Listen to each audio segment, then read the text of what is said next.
بسم الله الرحمن الرحيم وما لكم لا تقاتلون في سبيل الله والمستضعفين من الرجال والنساء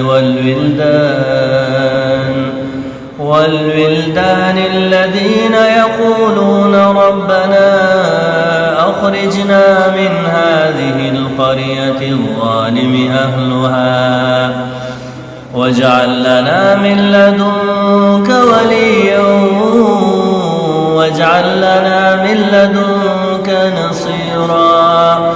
الذين آمنوا يقاتلون في سبيل الله والذين كفروا يقاتلون في سبيل الطاغوت فقاتلوا أولياء الشيطان إن كيد الشيطان كان ضعيفا.